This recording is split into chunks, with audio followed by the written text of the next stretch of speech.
Ukraine से युद्ध के बीच रूस ने दिखाया दम। खतरनाक हाइपरसोनिक मिसाइल का किया परीक्षण। आवाज से 9 गुना तेज है ज़िरकॉन मिसाइल। 9 मैक 1000 किलोमीटर की दूरी पर जो टारगेट है उसको ज़िरकॉन ने उड़ाया। और ज़िरकॉन के बारे में अड़ी में पहले भी आपको बताया जा चुका है। सरमत, ज़िरकॉन और इस तरह के खतरनाक हथियारों का मुजाहरा उस समय जब टेंशन पीक पर चल रहा है। राजीव सर, मैसेजिंग है, बिल्कुल मैसेजिंग भी है। और ये बात तो सच ही है कि रशिया वर्ल्ड का one of the number 1 countries है मिलिटरीली। और ये बताया जा रहा है, जताया जा रहा है कि आप इस युद्ध में ना पड़े। आप ठीक है, छोटे मोटे हथियार दे दिए, आपको सबक ले लेना चाहिए नेटो को और अमेरिका को कि इससे ज़्यादा मत बढ़ाएं, इससे ज्यादा ना बढ़ाएं। लेकिन क्या ऐसा होगा? ऐसा होगा क्या? ये बड़ा सवाल है। लेकिन उससे पहले आपसे जो वादा किया था मैंने कि मैं आपको 6:30 के आसपास वो दिखाऊंगा जो मुझसे आपसे सीधा ताल्लुक रखता है, उस खबर की तरफ आपको ले चलता हूं। पूरी दुनिया में यह खतरा मंडराने लगा है। वैश्विक मंदी का खतरा मंडराने लगा है। रूस, अमेरिका, चीन, भारत, हर जगह यह खतरा बड़ा होता जा रहा है। यूक्रेन से युद्ध की वजह से यह खतरा और बढ़ गया। विश्व बैंक ने भी विकास दर में गिरावट की संभावना जताई है।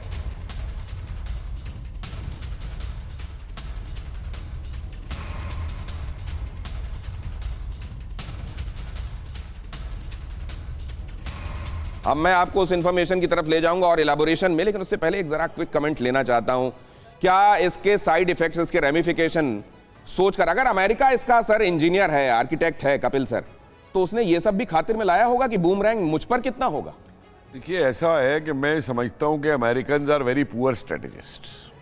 दे रिएक्ट मोर देन स्ट्रेटेजी। अगर इनकी स्ट्रेटेजी होती तो अफगानिस्तान में इनका ये हाल ना होता जिस तरीके से अफगानिस्तान में तालिबान से पिट के आए। अगर इनकी स्ट्रेटेजी होती तो वियतनाम में इनका यह हाल ना होता जिस तरीके से इन्हें वियतनाम से सडनली विड्रॉ करना पड़ा था पूरे उसके अंदर। तो ये रिएक्ट ज्यादा करते हैं ये समझ के कि मैं दादा हूं, मुझे तो कोई कुछ कर ही नहीं सकता। लेकिन सर, दुनिया की सबसे बड़ी ताकत बना तो स्ट्रेटजीज कहीं कामयाब भी हुई हैं। नहीं, मुझे बताइए भाई, मैं तो जगह जानना चाहूंगा कि सेकंड वर्ल्ड वॉर के बाद में इनकी स्ट्रेटजी कहां कायम हुई है। क्यूबन उसमें कह दीजिए कि वो थ्रेट हुआ और खत्म हो गया, या आप कह दीजिए उस इराक के अंदर वो चले गए, उसको बना करके झूठा वो उस पर प्रोपेगेंडा लेके कि उस पर ये है और उस पर ये है। इनकी स्ट्रेटजीज कहां सक्सेसफुल हो रही है? और तालिबान के सामने जिस तरीके से गए हैं वो तो इनका सबसे बड़ा स्ट्रेटेजिक ही नहीं है, कवर्डिस है जिसके हिसाब से ये गए।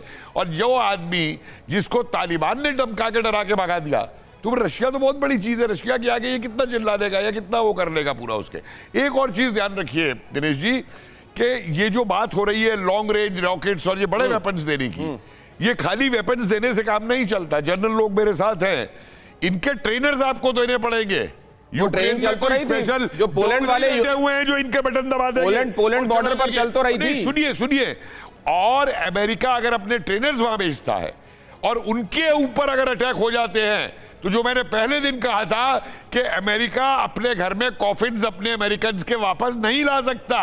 सर, बैरेक्टार ड्रोन भी तो चाहिए होता होगा ना कि कोई एक्सपर्ट उसको फ्लाई करे। वहां जेवलिन के लिए भी तो एक्सपर्ट चाहिए होते होंगे। ड्रोन में सर, मैं ये जानना चाहता सोई सर, ये बहुत महत्वपूर्ण मुद्दा उठाया गया है। सिर्फ हथियारों से काम नहीं चलेगा, तो ज़ेलेंस्की हथियार क्यों करते रहते हैं फिर? नहीं, ऐसा ये बात बिल्कुल सही है जो कपिल सर ने बताई है कि हथियार के साथ ट्रेनिंग चाहिए, जो आधुनिक हथियार हैं। इसीलिए आप देखिए काफ़ी देशों ने जो यूक्रेन को हथियार दिए जो रशिया के पुराने हथियार थे, जैसे T-72 टैंक, जो उनके हेलीकॉप्टर थे, वही पहले दिए गए हैं ताकि उनके चलाने में वो सक्षम है।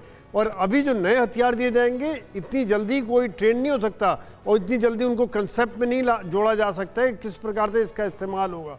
दूसरी बात जो मैं ये भी कहना चाहता हूँ कि अमेरिका की स्ट्रेटजी आप देखिए, दूसरे देश को बर्बाद करके वो साइड में खड़ा रहता है। अमेरिका को क्या फ़र्क पड़ रहा है? यूक्रेन बर्बाद हो रहा है, उसने नेटो को इकट्ठा कर दिया, नेटो को हथियार बेच रहा है। नेटो वाले एक जो पहले अलग थलग हो रहे थे, आज डर के मारे उनके नीचे आ गए।